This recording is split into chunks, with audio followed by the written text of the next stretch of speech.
అందుకే దేవుని మందిరానికి ఎందుకు రావాలి? వాక్యాన్ని నేర్చుకోవటానికి రావాలి. దేవుని సంఘానికి ఎందుకు రావాలి? వాక్యాన్ని హృదయమును పట్టించుకోవటానికి రావాలి. దేవుని సన్నిధికి ఎందుకు రావాలి? దేవుని మాటల ద్వారా మన బ్రతుకులను సరిచేసుకోవటానికి రావాలి.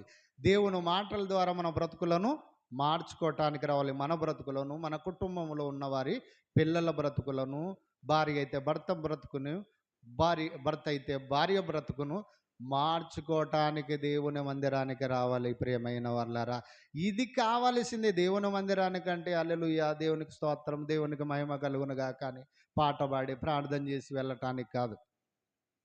పాట పాడి ప్రార్థన చేసి వెళ్ళటానికి కాదు. దేవుని మందిరానికి, దేవుని సంఘానికి, బడికి ఎందుకు వెళ్తారు పిల్లలు? చదువు నేర్చుకోవటానికి అనేది ఎంత ముఖ్యమో ప్రియమైన బ్రతుకులు మార్చుకోవటానికి దేవుని మందిరానికి రావాలండి. ఈరోజు బ్రతుకులు మార్చుకోవటానికి బదులుగా ప్రియమైనటువంటి వారులారా, పాపాలు మరి విపరీతంగా చేసేవారు క్రైస్తవుల్లో కొందరు ఉన్నారు. ఇంకా నేటికి ఎంత వాక్యం విన్నా, ఎన్ని మాటలు విన్నా, ఎన్ని బోధలు విన్నా ఇంకా మారని బ్రతుకులుగా ఎందరో ఉన్నారు. కనుక ప్రియులారా, అలా ఉంటూ పేతురు రాసినటువంటి రెండో పత్రిక మరి ఈ సమాజములో అలాంటి వ్యభిచారిని చూసి నిందించేవారు కొందరైతే, ఆశించేవారు కొందరు. నిందించేవారు కొందరైతే, ఆశించేవారు కొందరు. కనుక అలాని స్త్రీ అని ప్రదేశాలు ఆమె లొంగ తీసుకోవాలనుకునేటువంటి మనుషులు కూడా సమాజంలో ఉన్నారు. ఎందుకంటే దానికి పాడు చేసే రకం, పడైపోయిన వాడికి పాడుగా మారిపోయే లోకం ఎలాంటిది అనుకుంటున్న బహు చెడ్డది. రాసిన రెండో పత్రిక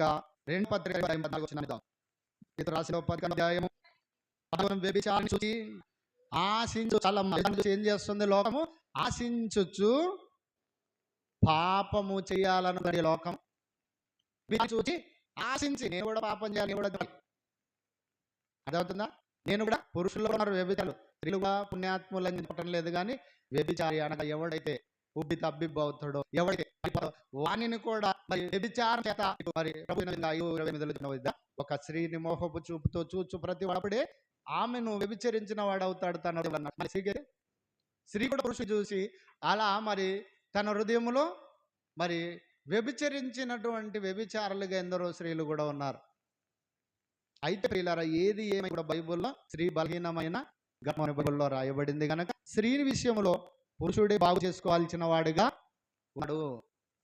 స్త్రీ విషయంలో పురుషుడే బాగు చేసుకోవాల్సినటువంటి వానిగా ఉన్నాడు. ఇక్కడ మళ్ళీ పేతురు గారి యొక్క రెండో పత్రిక రాస్తూ మరి వ్యభిచారిని చూసి ఆశించి పాపం మానలేని కన్నుల వారుగా ఉంటున్నారు కొందరు పురుషులు. అంటే సాధకం చేయబడింది అన్నమాట వ్యభిచారం చేసే విషయంలో. కొందరు స్పెషలిస్టులు అయిపోయారు. ఎలా అయిపోయారు? స్పెషలిస్టులు అయిపోయారు.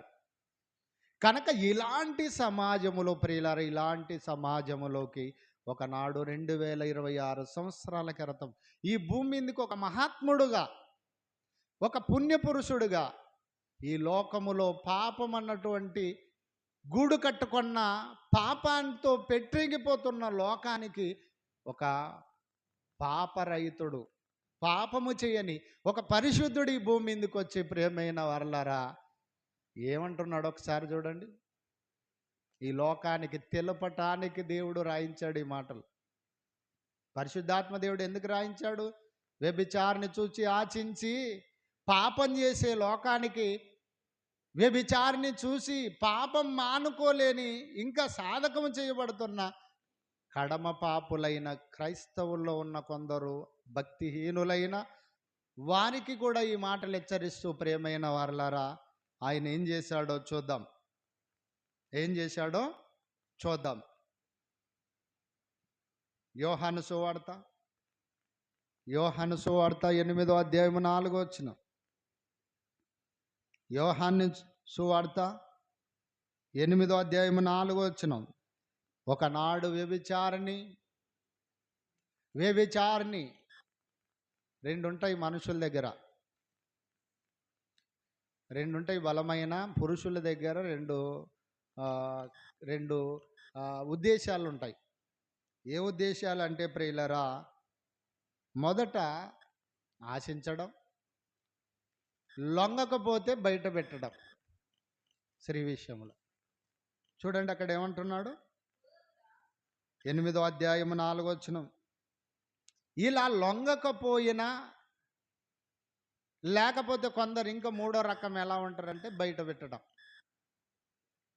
ఫస్ట్ లొంగించుకోవాలనుకోవడం, లొంగితే ఏం కాదు, లొంగకపోతే దూషించడం. ఇది మానవుని జ్ఞానం. అందుకే అన్నాడు యోహాను సువార్త 8:4 అంటున్నాడు, బోధకుడా, ఈ స్త్రీ వ్యభిచారము చేయుచుండగా పట్టబడెను కనుక అట్టి వారిని రాళ్లతో రువి చంపవలనని మోసే ధర్మశాస్త్రములు ఉంది కదా, అయినను నీవేమి చెప్పుదువు అని నీవేమి చెప్పుచున్నావని, సరిగా చదవండి, నీవేమి చెప్పుచున్నావో అని నిన్ను అడుగుతున్నాము. ఈమె వ్యభిచారము చేయుచుండగా పట్టబడింది కనుక. ప్రియులారా, నేను ఒక ప్రశ్న వేస్తున్నాను. మన ఇంట్లో మన ఆడపిల్లను, మన ఇంట్లో మన చెల్లెలో అక్కనో, మన ఇంట్లో మన తల్లిలో, మన భయం సంథింగ్ కుటుంబ సభ్యులు ఉన్నారనుకో, ఇలా వ్యభిచారం చేయబోతుంటే బజార్లోకి తీసుకొచ్చి నిలబెడతారా? ఏం చేస్తారు? 4 గోడల మధ్య ఎవరికి తెలియకుండా 1కి 10 సార్లు చెప్పుకొని, బుద్ధి మాట చెప్పుకొని, సరేమ్మా తెలుసో తెలియక చేసావు, ఇక నుంచి మరొకసారి కూడా చేయకూడదు, ఇలా చేస్తే మన పరువు పోతుంది, మన యొక్క నలుగుట్లో మన యొక్క పరువు ఉండదు కనుక మరి ఇంకోసారి చేయొద్దని బుద్ధి మాట చెప్పుకుంటారు కదా. అలా కాకుండా వీళ్ళు ఏం చేశారు? బహిర్యతం చేశారండి. బహిర్యతం చేశారు. బహిర్యతం చేసేవాడల్లా ఈ కామవాంఛ ఉన్నోడే. నేను ఖచ్చితంగా చెప్తున్నాను, అర్థమైంది, నిజం. ఎందుకంటే వాడు ఆమెను పైకి నీతిపరులుగా వీళ్ళు కనిపిస్తున్నారని, శాస్త్ర పరిచయులు ఎలాంటి వారు, అక్కడ బోధంతా కూడా వాళ్ళ గురించి చెప్తున్నాడు. మత్తయి సువార్త 5:28 వరకు వాళ్ళే శాస్త్ర పరిచయులకి నేను చెప్పినది ఏమనగా, ఒక స్త్రీని మోహపు చూపుతో చూచు ప్రతివాడు అప్పుడే వ్యభిచారం అవుతాడంటే, వ్యభిచారులు ఇలాంటి వ్యభిచారుల గురించి తెగ బయటికి వేయాలని వీళ్ళు తహతహలాడుతున్నారు శాస్త్ర పరిచయులు. అయితే ఆయన అంటున్నాడు, మీరు కూడా వ్యభిచారులేరా, మీరు కూడా వ్యభిచారులే. ఆమె వ్యభిచారం అనుకుంటున్నారు, వాళ్ళు ఇలాంటి వాళ్ళు, వీళ్ళు ఇలాంటి వాళ్ళు, వాళ్ళు ఇలాంటి పాపులు, వీళ్ళు ఇలా పాపం చేస్తున్నారని మీరు చెప్పుకుంటున్నారే, మీరు కూడా వ్యభిచారులే.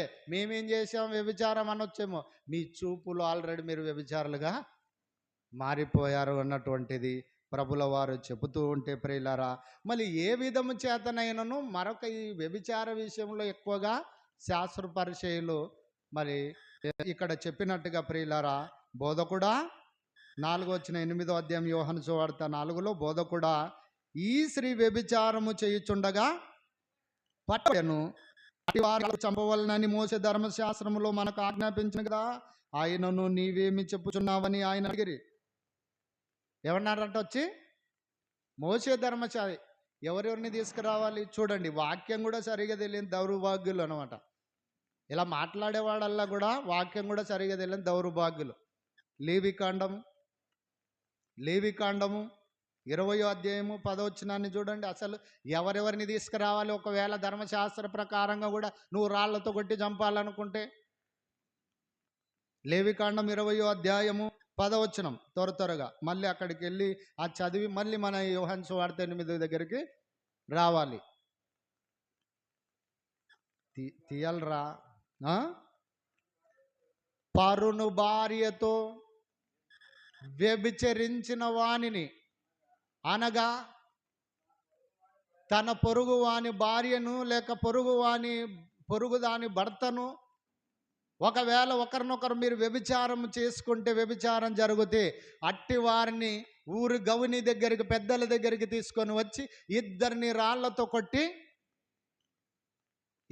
రాళ్లతో కొట్టి చంపవలనని మోసే రాశాడు ఇక్కడ 8లో, యోహాను సువార్త 8:4 చెప్పిన ఈ మాటకు ఎవరెవరిని తీసుకురావాలి పెద్దల దగ్గరికి? ఎవరెవరిని తీసుకురావాలి? స్త్రీని తీసుకొచ్చారే కానీ పురుషుడు ఎక్కడ వెళ్ళాడు? స్త్రీని తీసుకొచ్చారు కానీ పురుషుడు ఎక్కడ? పురుషుడు వీరిలో ఒకడా, లేకపోతే వీళ్ళే ఉద్దేశపూర్వకంగా తప్పించారా పరువు పోతుందని? అందుకే మానవుని జ్ఞానం ప్రియమైన వర్లరా సరైనది. ఎప్పుడు మానవ లోకములో మానవుని జ్ఞానం ప్రభావితం చేయలేకపోతుందంటే తెలుసా? అందుకే మానవుని జ్ఞానం అన్నా మానవ నీతి అయిన మురికి గుడ్డ లాంటిది రా నీదన్నాడు దేవుడు. నువ్వు పక్షాలను చేయలేవు, నువ్వు పక్షాలను చేయదలిసిందే. నువ్వు ఎవరి ద్వారా నేర్చుకోవాలి తెలుసా? నా ద్వారా నువ్వు నేర్చుకోవాలి సమాజాన్ని పక్షాలను చేయాలంటే. అందుకే అన్నాడు ఇక్కడ లేవికాండం 20:10 చెప్పిన ప్రకారంగా ఇద్దరిని పెద్దల దగ్గరికి, ఊరు గౌని దగ్గరికి తీసుకొచ్చి రాళ్లతో కొట్టి చంపేయాలి. మళ్ళీ ఇక్కడ ఒక్కరినే తెచ్చారు కదా. ఇప్పుడు యోహాను సువార్తకి వెళ్ళిపోండి, 8వ అధ్యాయము. యోహాను సువార్త 8వ అధ్యాయము 4-5 వచనాలను మనం చదువుకుంటే, 4-5 వచనాలను మనం చదువుకుంటే అక్కడ ఏమంటున్నాడు? బోధకుడా, ఈ స్త్రీ వ్యభిచారము చేయుచుండగా పట్టబడెను, అట్టివారిని రాళ్లతో కొట్టి చంపవేలనని మోసే ధర్మశాస్త్రం రాయబడింది. నీవేమి చెప్తావు? నీ దగ్గరికి తీసుకొచ్చామని చెప్పినప్పుడు 6వ వచనం, ఆయన మీద నేరం మోపవలనని ఆయనను శోధించుచు ఇలాగు అడిగిరి. అయితే యేసు వంగి నేల మీద వేలితో ఏమో రాయిచుండెను. వారాయనను పట్టు వదలక అడుగుచుండగా ఆయన తల ఎత్తి చూచి, మీలో పాపము లేనివాడు మొదట ఆమె మీద రాయి వేయవచ్చునని వారితో చెప్పాను. తర్వాత ఒకరు రాళ్లతో కొట్టి చంపేయండి. అంటే ఇక్కడ ఏం చెప్తున్నాడు? పాపం అనేది ఆమె చేసిందని మీరు తీసుకొచ్చారు, మంచిదే. అయితే మీలో పాపము లేనివాడు రాయి మొదట వేయండి, తర్వాత ఒకరు రాళ్లతో కొట్టి చంపేయమన్నాడండి క్రీస్తు వారు. అంటే ఇక్కడ మరి కిందికి చూద్దాం. కిందికి చూస్తే వీళ్ళు ఏం చేశారు? కొట్టారా లేకపోతే వెళ్ళిపోయారా? 8వ వచనం, మరలా వంగి నేల మీద రాయుచుండెను. వారా మాట విని పెద్దవారు మొదలుకొని చిన్నవారి వరకు ఒకని వెంట ఒకడు బయటికి వెళ్ళిపోయారు. యేసు ఒక్కడే నిలబడిన ఆమె ముందు. ఆ స్త్రీ మధ్య నిలబెట్టి ప్రజలందరూ అడిగారు కదా, మరి యేసుప్రభు ఎప్పుడైతే మీలో పాపము లేనివాడు ఆమెను మొదట రాయి వేసి కొట్టి కొట్టండి, తర్వాత ఒకరు ఇక్కడ వచ్చిన వాళ్ళందరూ కొట్టి చంపేయండి అని చెప్పినప్పుడు, మరి మీలో పాపము లేనివాడు అన్నటువంటి ఆ వాక్యము, ఆ మాట మళ్ళీ ఖడ్గము కంటే పదునుగా వారి హృదయంలోకి జ్వరపడింది. ఖడ్గము కంటే ఎక్కువగా వారి హృదయంలోకి జ్వరబడి వారు ఒకని వెంట ఒకడు, పెద్దవాడు మొదలుకొని చిన్నవాని వరకు అందరూ కూడా ఒకరి వెంట ఒకరు వెళ్ళిరి. యేసు ఒక్కడే మిగిలెను. ఆ స్త్రీ మధ్యను నిలబడి ఉండెను. 10వ వచనం, యేసు తల ఎత్తి చూచి ఏమన్నాడు? ఈ పదాన్ని వినండి. ఏమన్నాడు? అమ్మా, వారెక్కడ ఉన్నారు? ఏమే వారెక్కడన్నాడా? ఏం మాట్లాడాలండి? క్రైస్తవుల్లో ఏడ్చుకోవాలి పాఠాన్ని. ఏమే వాళ్ళు ఎక్కడ అనలేదు, వ్యభిచారి వాళ్ళు ఎక్కడ అనలేదు. ఆడేం మాట్లాడాడు మాట? అమ్మా, వారెక్కడ ఉన్నారమ్మా, నిన్నెవరు శిక్షించలేదా అని ఆమెను అడిగినప్పుడు ఆమె లేదు ప్రభువా అనెను. అందుకు యేసు, నేను పాపము లేనివాడను, వీళ్ళందరూ పాపములో ఉన్నవారు, నేను పాపము లేనివాడను, పాపము చేయనివాడను. నేను నిన్ను రాయితో వేసి చంపొచ్చు ధర్మశాస్త్ర ప్రకారంగా, నేను రాయితో కొట్టి నిన్ను చంపొచ్చు. అయితే నేను కూడా నీకు శిక్ష విధించను. నీవు వెళ్ళి, అమ్మా ఇక మీదట నువ్వు వెళ్ళి, అమ్మా నువ్వు ఇక మీదట వెళ్ళి ఇక పాపము చెయ్యకము, ఇక పాపము చేయకము, పాపం మంచిది కాదు. పాపము నిన్ను పాపము నిన్ను ఈ లోకములోను నిన్ను చులకన చేస్తుంది. నువ్వు పాపం చేస్తే ఈ లోకము వేలెత్తి చూపిస్తుంది. ఈ లోకములో నువ్వు బ్రతకలేవు తల్లి. ఈ లోకములో నశించిపోతావు, ఈ లోకము చేత దూషించబడతావు. చివరికి కనుమూసిన మరుక్షణం నిత్యాగ్నిగుండానికి, పాతాళానికి జారిపోట నాకిష్టము లేదు గనక అమ్మ ఇక నుంచి నేను శిక్ష విధించవచ్చు, నేను కొట్టి చంపేయచ్చు. కానీ నేను ఇప్పుడే నిన్ను చంపేస్తే నువ్వు నరకానికి వెళ్ళిపోతావు. ఇప్పుడే నిన్ను చంపేస్తే నువ్వు నరకానికి వెళ్ళిపోతావు. నరకానికి వెళ్ళకూడదని, నువ్వు కూడా మారు మనసు పొందాలని, ఇక నుంచి నువ్వు పాపము చేయకుమని యేసుక్రీస్తు వారి మాటలండి, యేసుక్రీస్తు వారి బోధ. నువ్వు పాపము చేయకుము, ఇది మంచిది కాదు.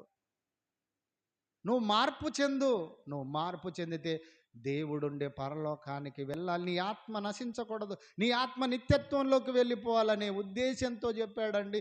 ఒకనాడు వ్యభిచారికి ఆయన బోధ, వ్యభిచారికి చెప్పాడండి ఆ మాట. ఆయన మాట్లాడిన మాట అమ్మ వ్యభిచారిని ఏమంటారు? డబల్ మీనింగ్ మాటలు మాట్లాడతారు ఈరోజు పెద్దలైన వాడు కూడా. డబల్ మీనింగ్ మాటలు ఎక్కడి ఛాన్స్ దొరికితే వాడుకుందామని దౌర్భాగ్యులు. అయితే యేసుక్రీస్తు వారు ఏం నేర్పిస్తున్నాడు మనకు? వ్యభిచారినైన అమ్మని నువ్వు పిలిచి నువ్వు బాగు చేయాలి. చూద్దాం ఇప్పుడు ఒక వీడియో చూద్దాం. అలా ఒక వ్యభిచారి ఎలా మారిందో చూద్దాం ప్రియులరా. ఒక వ్యభిచారి, ఆమె ఎవరో తెలుసా? షకీలా. ఆమె ఎవరు?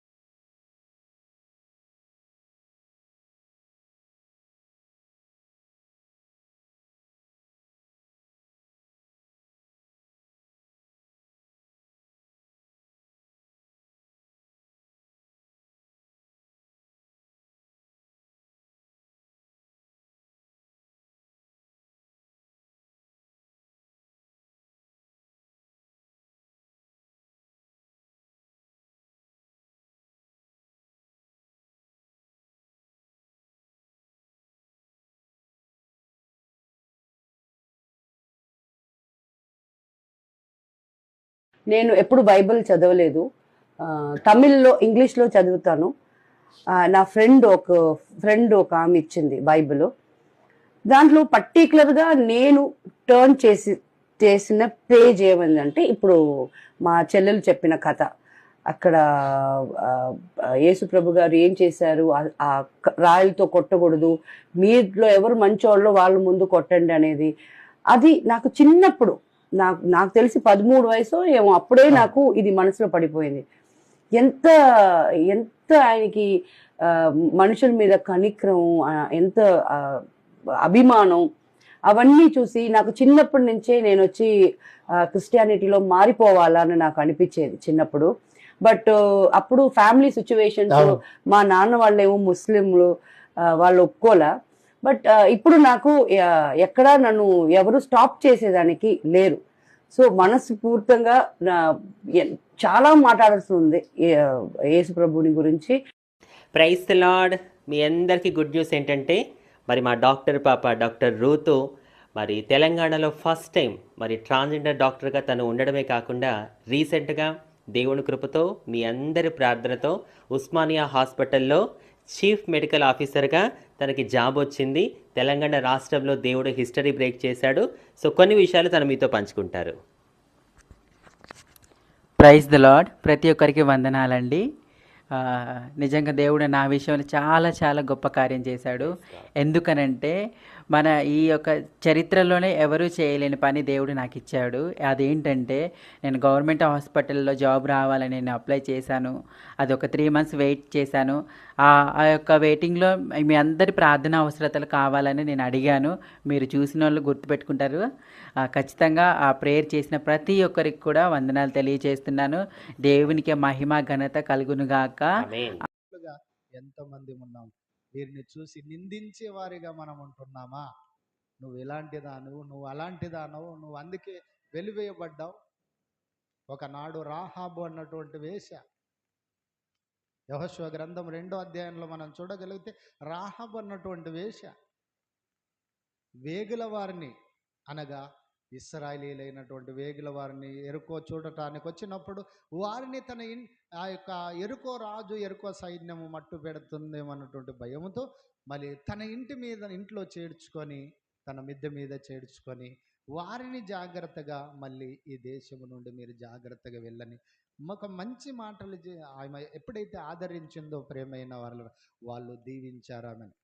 వేగరవారు, ఇదిగో నీవు మమ్మును దాచి మా ప్రాణములను కాపాడావు గనక నువ్వు వేసవైనా ఇదిగో నీకు ఎలాంటి అపాయము జరగకుండానట్లు ఇదిగో ఒక ఎర్రని దారము నీ యొక్క కిటికీకి కట్టుకో అని చెప్పి, ఇది నిబంధన గుర్తుగా దేవుడు నిన్ను ఎరుకో పట్టణాన్ని నాశనం చేసిన నీ ఇంటికి నాశనం జరగదని చెప్పి వారు దీవించి వెళ్ళిపోయారండి. వేషలో కూడా మంచి భావాలు ఉంటాయి, మారాలనే మనసు ఉంటుంది.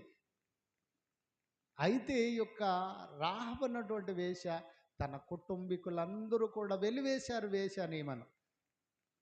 వెలివేసినప్పుడు కూడా ఈమె ఏం చేసింది?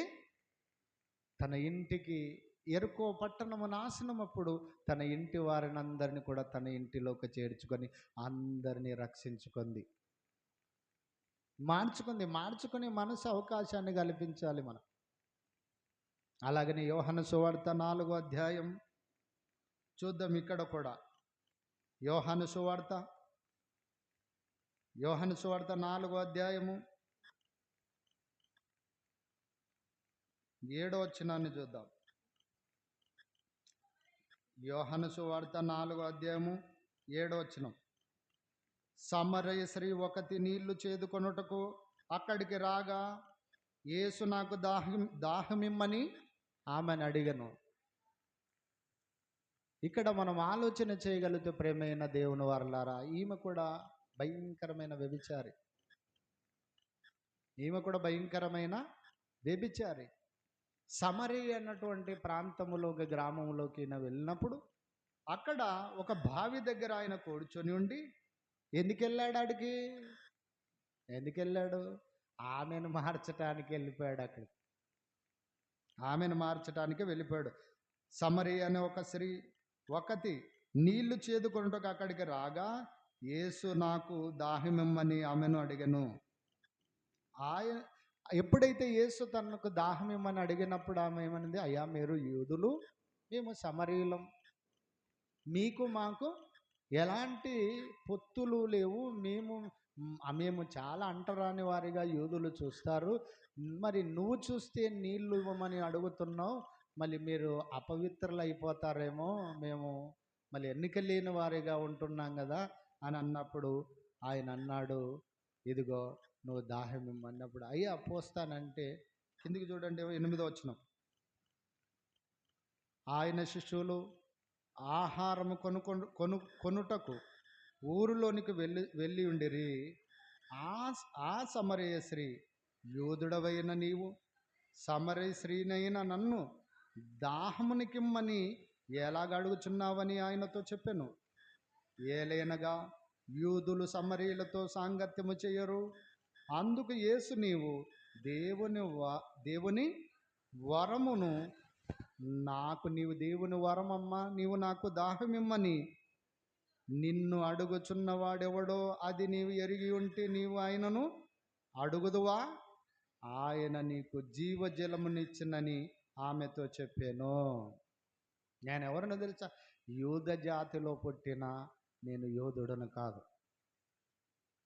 నేను యూద మత పిచ్చి పట్టిన వాడని కాదు, నేను దేవుడు పంపగా ఈ లోకానికి వచ్చిన లోకరక్షకుని మెస్సయ్యని, ఈ లోక కళ్యాణం కొరకు వచ్చిన ఒక మంచి నీతిపరుడను నేను అని చెబుతూ, నిన్ను దాహం అడుగుచున్నవాడు ఎవరో నువ్వు ఎరిగింటే నీవు అది అడగవు, నువ్వు యూదుడవని, నీకు మాకు సాంగత్యము లేదని, మాకు ఇది అడగవు అని చెప్పినప్పుడు 11వ వచనం, నేను మీకు ఆయన నీకు జీవజలముని ఇచ్చినని ఆమెతో చెప్పాను. 11. అప్పుడు ఆ స్త్రీ, అయ్యా అయ్యా, ఈ బావి లోతైనది, చేదుకొనుటకు నీకేమి లేదే, ఆ జీవజలము ఎలాగూ నీకు దొరుకును? మళ్ళీ ఎలా దొరుకుతుంది? నువ్వు జీవజలం ఇస్తానంటున్నావు, ఈ బావి చాలా లోతైనది, మళ్ళీ చేదుకోవటానికి బిందె లేదు, చేదటానికి తాడు లేదు, నీ దగ్గర ఏమీ లేదు, నువ్వు ఎలా ఇస్తావు అన్నప్పుడు 12 వచనం, తనును తన కుమారులను తన పశువులను బావి నీళ్లు త్రాగి మాకిచ్చిన మన తండ్రి అయిన యాకోబు కంటే నీవు గొప్పవాడవా అని ఆయనను అడిగాను. మళ్ళీ ఎలా ఇస్తావు నువ్వు? ఒకనాడు యాకోబు బాయి దగ్గర తన కుమారులను పశువులను ఈ బావి నీళ్లు తాగి మాకిచ్చిన మన తండ్రి అయిన యాకోబు కంటే నీవు గొప్పవాడవా అని ఆయన, నేను ఇస్తానమ్మా నీకు, నేను ఇస్తాను నీకు, తాడు లేకపోయినా బిందె లేకపోయినా ఏమి లేకపోయినా నీకు ఇస్తానన్నప్పుడు 13 వచ్చిన, అందుకు యేసు, ఈ నీళ్లు త్రాగు ప్రతివాడును మరలా దప్పికొని, నువ్వు చెబుతున్నావు కదా లోతైనది, పాత్ర లేదు, ఈ నీళ్ళు ఎలా చేద్దామంటే, ఈ నీళ్లు తాగు ప్రతివాడు మళ్ళీ దప్పికొంటాడు, నేనిచ్చు నీళ్లు త్రాగువాడు వాడెప్పుడును దప్పికొనడు, నేను నీకిచ్చు నీళ్లు నిత్య జీవమునకై వానిలో ఊరడి నీటి బుగ్గగా ఉండనని ఆమెతో చెప్పాను. ఏమన్నాడండి ఇక్కడ? నిత్య జీవమునకై వానిలో ఊరెడు నీటి బుగ్గగా ఉంటుంది నేను ఇచ్చే నీళ్లు, జీవజలములు అన్నప్పుడు, ప్రియమైన వాళ్ళ, అలాగైతే ప్రభువా నాకు ఇప్పుడు ఇమ్ము, అలాగైతే నాకు ఇప్పుడే ఇమ్మన్నప్పుడు, అబ్బే నీకు ఇప్పుడు ఇస్తే ఎలా అవుతుంది, నువ్వు వెళ్ళి నీ పెనిమిటిని తీసుకురా అన్నప్పుడు, ఆమె నాకు పెనిమిటి లేడనగా ఆయన అన్న మాట ఏంటో తెలుసా ప్రియులారా? నీకు 5 పెనిమిట్లు ఉన్నారు, నువ్వు ఒక వ్యభిచారిగా ఉంటున్నావు అమ్మా, వ్యభిచార కూపములు, వ్యభిచారిగా బతుకుతున్నావు నీ జీవితం అంతా కూడా, కనుక వెళ్ళి నీ పెనిమిటిని తీసుకురమ్మని చెప్పినప్పుడు ఆమె లేరని చెప్పటం, ఆయన రహస్య పాపములు ఆమెకి జ్ఞాపకం చేయటం, నువ్వెంత పాపం చేస్తున్నావు ఆమెను హెచ్చరించిన తదుపరి ఆమె ఏం చేసిందో తెలుసా? కిందికి చదువుకుంటూ పోదాం, వచ్చినని చెప్పు. 15. ఆ స్త్రీ ఆయనను చూచి, అయ్యా, నేను దప్పికొనకుండానట్టు చేదుకొనుటకు కింద దూరము రాకుండానట్లును ఆ నీళ్ళు నాకు దయచేయమని అడగగా, యేసు, నీవు వెళ్ళి నీ పెనిమిటిని పిలుచుకొని ఇక్కడికి రమ్మని ఆమెతో చెప్పాను. ఆ స్త్రీ, నాకు పెనిమిటి లేడని నీవు చెప్పింది. యేసు ఆమెతో, వచ్చినని చెప్పాలమ్మా. 17. ఆ స్త్రీ, నాకు పెనిమిటి లేడనగా యేసు ఆమెతో, నాకు పెనిమిటి లేడని నీవు చెప్పిన మాట సరే, నీకు 5 పెనిమిట్లుండిరి, ఇప్పుడున్నవాడు నీ పెనిమిటి కాడు, సత్యమే చెప్పుచున్నావనెను. అప్పుడు ఆ స్త్రీ, అయ్యా, నీవు ప్రవక్తవని గ్రహించుచున్నాను. ఇక్కడ నీవు ప్రవక్తవని గ్రహించుచున్నాను అంటే, ప్రవక్తలు వచ్చి సమరయులు ఆనాటి కాలంలో ప్రవక్తలు ఏం చేసేవారు? హృదయ రహస్య పాపములను కూడా చెప్పేవాళ్ళు, హృదయ రహస్య పాపాలను కూడా చెప్పేవారు. అందుకే ఏమంటుంది, అయ్యా, నీవు ప్రవక్తవని నేను గ్రహించుచున్నాను. మా పితరులు ఈ పర్వతం మీద ఆరాధించిరి, ఇవన్నీ చెప్తాడు. కిందికి వెళ్ళిపోదాం. అదే యోహాను సువార్త 8 చూద్దాం. 8వ అధ్యాయము కాదమ్మా, 4వ అధ్యాయము 26 వచనం, 26 కింది వచనంలో ఉంటుంది. యేసు, నీతో మాటలాడుచున్నా నేనే ఎవరిని? నేనే క్రీస్తుని. నేను యూదుడని కాదు, లోకములో ఉన్నటువంటి వ్యక్తులకు సంబంధించిన వాడని కాదు. యేసు చెప్పినట్టుగా, యేసు నీతో చెప్పుచున్న నేనే ఆయననని ఆమెతో చెప్పాను. 27. అంతలో ఆయన శిష్యులు వచ్చి ఆయన ఆయన స్త్రీతో మాట్లాడుట చూచి ఆశ్చర్యపడిరి. గాని నీకేమి కావాలననే గాని నీకేమి కావాలనని గాని ఆమెతో ఎందుకు మాట్లాడుచున్నావని గాని ఎవడునూ అడగలేదంట.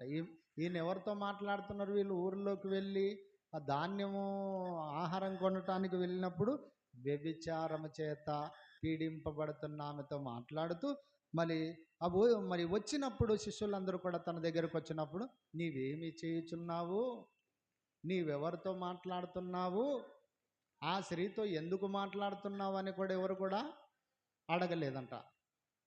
ఈ రోజుల్లో మనం కూడా వ్యభిచారంతో ఎవరైనా వాక్యం చెప్పాలంటే కూడా కష్టం ఉంది.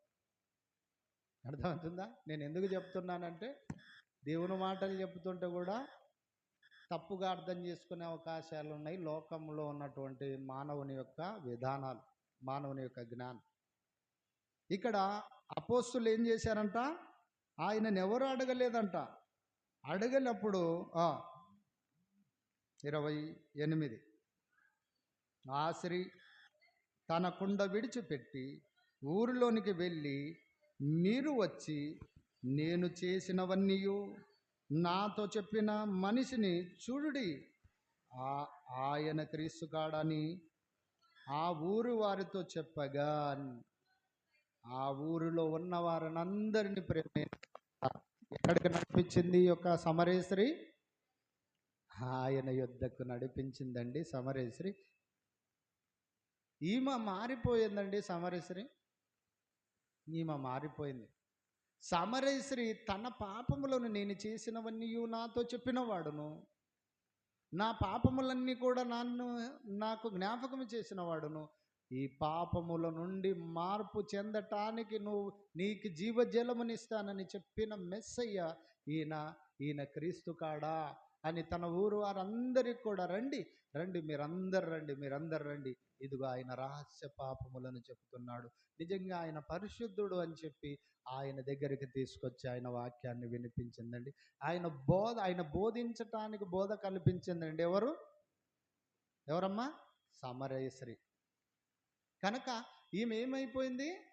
మారిపోయింది. కిందికి చూస్తే ప్రియులరా, ఈమె జీవితం అంతా కూడా మరి ఈయన క్రీస్తు కాడని ఆ ఊరు వారితో చెప్పగా ఊరు వారందరిలో నుండి బయలుదేరి ఆయన యుద్ధకు వచ్చుచుండిరి. ఆలోగా శిష్యులు బోధకుడా భోజనము చేయమని ఆయనను వేడుకొనిరి. అందుకు ఆయన భుజించుటకు మీకు తెలియని ఆహారము నాకున్నదని వారితో చెప్పగా శిష్యులు ఆయన భుజించుటకు ఎవడైనను నేమైనను తెచ్చినేమో అని ఒకనితో ఒకడు చెప్పుకొనిరి. యేసు వారిని చూచి నన్ను పంపిన వాని చిత్తము నెరవేర్చుటయు ఆయన పని తుదముట్టించుటయే నాకు ఆహారమై ఉన్నది. ఇగో ఇట్టి పాపులను మార్చేదే నాకు ఆహారం. ఇది నాకు దేవుని చిత్తం, నాకు అప్పగింపబడిన దేవుని చిత్తం.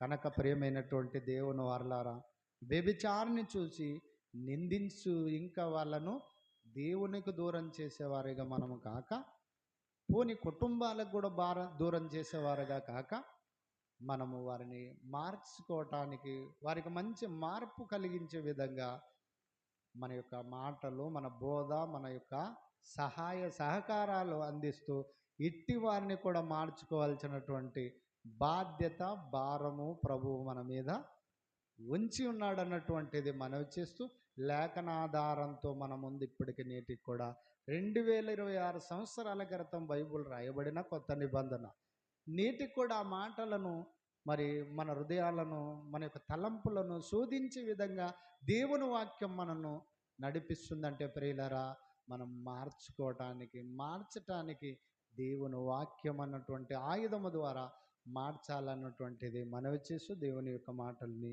ఇంతటితో ముగిస్తూ, మరి మీ హృదయాల్లో దేవుడి కొద్ది వాక్యమును మళ్ళీ ఫలింపజేసి దీవించునుగాక. మంచిదండి. మరి